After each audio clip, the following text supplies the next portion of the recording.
Il-Gvern alloka 5 miljun euro għall-inizjattiva Prima li ġiet innegozjata fil-Presidenza Maltija tal-Kunsill tal-Unjoni Ewropea u li tara sħubija tal-pajjiżi fiż-żona tal-Mediterran fl-oqsma tar-riċerka u tal-innovazzjoni. Permezz ta' din l-inizjattiva, riċerkaturi se jingħataw fondi għar-riċerka u l-innovazzjoni fl-oqsma tal-immaniġġjar tal-ilma, l-agrikoltura sostenibbli u fl-oqsma tas-sistema tal-ikel. Riċerkaturi Maltin jistgħu jaħdmu fuq proġetti flimkien ma' riċerkaturi barranin ġejjin minn 17 il-pajjiż mill-Unjoni Ewropea u barra mill-Unjoni Ewropea. Iċ-Chairman tal-Kunsill Malti għax-Xjenza u t-Teknoloġija Jeffrey Pulicino Orlando spjega l-irwol tal-Kunsill biex jiġi amministrat il-fond. Bażikament il-Kunsill kien ilu jaħdem fuq dan il-programm anke saħansitra qabel il-Presidenza ta' Malta tal-Unjoni Ewropea.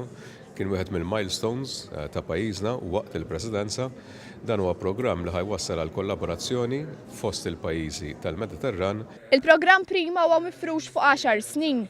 Is-Segretarju Parlamentari għall-Innovazzjoni Silvio Xkembri innota l-impenn tal-Gvern Malti hekk kif Malta hija l-aktar pajjiż li qed tinvesti fl-inizjattiva.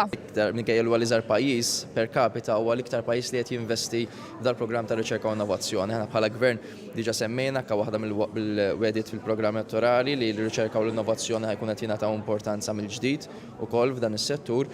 U allura anke ħassejna li r-riċerka u l-innovazzjoni se tiġi miftuħa għar-riċerkaturi fl-aspett agrikolu tagħha wkoll. Is-Segretarju Parlamentari Silvio Xkembri fisser il-programm Prima bħala storja ta' suċċess li se jindirizza l-impatt li qed ikollu t-tibdil soċjali fuq l-industrija tal-agrikoltura.